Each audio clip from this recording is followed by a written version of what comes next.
Hey, I'm on a quick break at work and I saw Toy Story 5 yesterday for my birthday. I am a huge Pixar fan, and it usually works out that there is a Pixar movie in theaters on my birthday since I have summer birthdays. And of course, I'm a huge Toy Story fan, so it was a no-brainer that this was my birthday movie this year.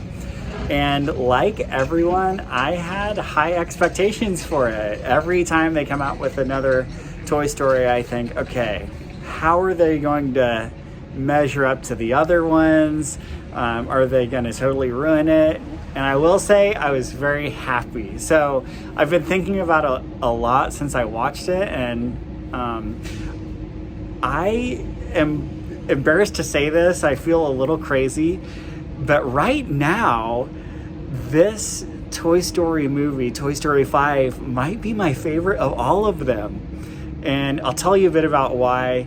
There will be Toy Story 5 spoilers in this quick video, so if you haven't seen it yet, maybe come back later and hear my thoughts. But I'll start with the drawbacks. The biggest one that I wanted to share with you that just impacted my own viewing of it a little bit is these older toys like Mr. Smarty Pants and Atlas and Snappy. Was that the camera's name?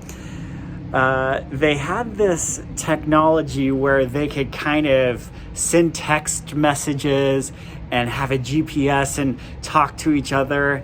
And I feel like the suspension of disbelief required to believe that that would be possible with those old tech toys was a really big stretch. And I know that's like a small bone to pick, but it did impact my viewing experience a little bit, because I kind of shook my head and said, I don't know about that.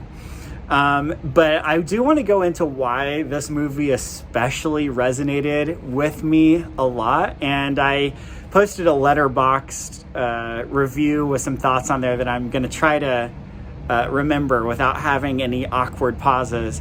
But the first one is a very personal connection, that my childhood home was on Ranch Road. So when I saw that address written on Jessie, all the way back from Toy Story 2, sorry, there's a plane, I knew that I was in for an emotional roller coaster just because of that personal connection to my own childhood. But something that I really appreciated about this Toy Story movie was the premise. And I've loved all the Toy Story movies. I think I can safely say that. But I think the premise is usually about the toy's relationship to the human, and usually focus on, the toys getting their kind of love and attention from the kid.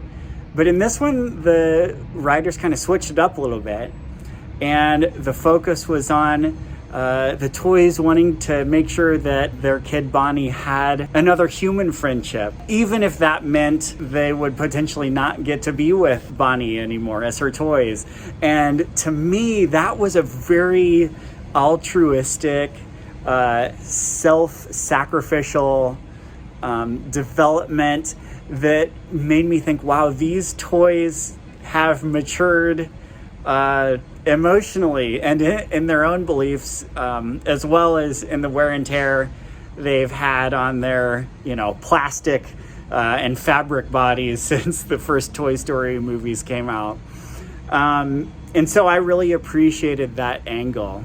Couple other small things before I get into another big one was that I liked, this is coming from an animator now, I loved how the animation style changed when Bonnie was playing pretend with these characters. I do want to give a shout out to movies like Spider-Man Into the Spider-Verse, because I think that those movies had an impact on Pixar and helped them say, oh, we can tell these stories with other animation styles, and we don't have to just stick to the classic Toy Story 3D look, just because that's what we've always done. So kudos to Pixar and just where the animation industry as a whole right now for being willing to do some different stuff like that. And it looks like Gato is going to be kind of a similar branching out, which I'm really excited about.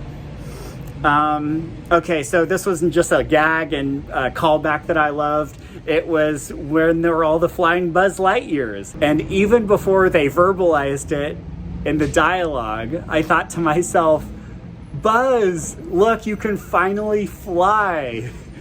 And that was just a really fun full circle moment from Toy Story 1. The final thing that I want to say is Toy Story 5 made me view Toy Story 2 in a different light, because I've always kind of thought that Emily had totally forgotten about Jessie, didn't even care about her since she abandoned her. And because of the tire swing twist in Toy Story 5, it kind of became obvious that Jessie has always had a special place in Emily's heart. And that made me think about my own toys that probably many of them from my childhood would feel like I abandoned them. I think about my 101 Dalmatian dog figurines that I would play with for hours and make countless stories with. I do still have them, but I haven't played with them in years. They would probably feel like I physically abandoned them, but they have made an enduring impact on my creativity and my storytelling and the way I see the world. And so I really loved how the ending of Toy Story 5 helped me reframe Emily and Jessie's relationship. So those are some of my thoughts. I'm sure that the honeymoon phase will wear off with Toy Story 5, but at the very least, I feel like Toy Story 5 did for me what I was hoping for but didn't quite get with Toy Story 4. It was a perfect sequel, a perfect continuation of the story. So those are just some of my thoughts. I would love to hear what you think in the comments. I'm sure that there are many other opinions about this movie and what your favorite Toy Story movie is. So I would love to hear those and keep the conversation going.